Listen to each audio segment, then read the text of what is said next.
പാലക്കാട് ചിറ്റൂർ റേഞ്ചിൽ എക്സൈസ് വകുപ്പ് പരിശോധനയ്ക്ക് അയച്ച കള്ളിൻ്റെ സാമ്പിളിൽ ചുമമരുന്നിൻ്റെ സാന്നിധ്യം കണ്ടു. കുറ്റിപ്പള്ളം വണ്ണമട ഷാപ്പുകളിൽ നിന്ന് ശേഖരിച്ച കള്ളിൽ നിന്നാണ് ചുമമരുന്നിൽ ഉൾപ്പെടുന്ന ബെനാട്രിൽ എന്ന രാസപദാർത്ഥം കണ്ടെത്തിയത്. ഷാപ്പ് ഉടമകൾക്കെതിരെ എക്സൈസ് കേസെടുത്തു. ഈ രണ്ട് ഷാപ്പുകളും, അതായത് രണ്ട് സ്ഥലത്തു നിന്നാണ് ഇത് കളക്ട് ചെയ്ത്. രണ്ട് ഷാപ്പുകളുടെയും ഉടമ ഒരാളാണ്. അപ്പോൾ പ്രേക്ഷകർ പറയുന്നു, ചിലപ്പോൾ ഈ ചുമയുടെ മരുന്ന് തന്ന കുപ്പിക്കകത്ത് കള്ളൊഴിച്ചിട്ടാണോ? അങ്ങനെയല്ലെന്നേ. ശ്രീജിത്ത് ശ്രീകുമാരൻ പാലക്കാട് നിന്ന് ചേരുന്നു. ശ്രീജിത്തെ, പ്രേക്ഷകരുടെ സംശയം ന്യായമാണോ? പറയൂ. Good morning.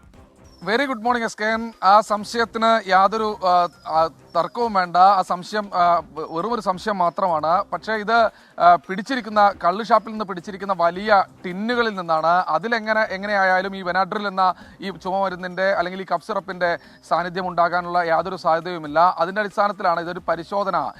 രണ്ടുപേർ കുടിച്ചു, അവർക്ക് ചെറിയ സംശയം തോന്നി, അവരാണ് ഇത് എക്സൈസ് വകുപ്പിനെ അറിയിക്കുന്നത്. അങ്ങനെ എക്സൈസ് വകുപ്പ് ഉദ്യോഗസ്ഥർ ഇവിടെ പരിശോധന നടത്തി. പരിശോധനയിൽ കള്ളിൻ്റെ സാമ്പിൾ എടുത്തു.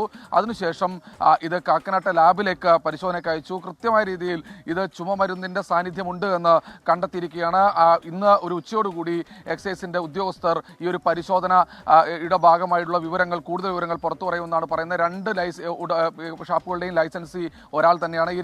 ഈ ഒരാൾക്കെതിരെ ഇപ്പോൾ എക്സൈസ് വകുപ്പ് കേസെടുത്തിട്ടുണ്ട്.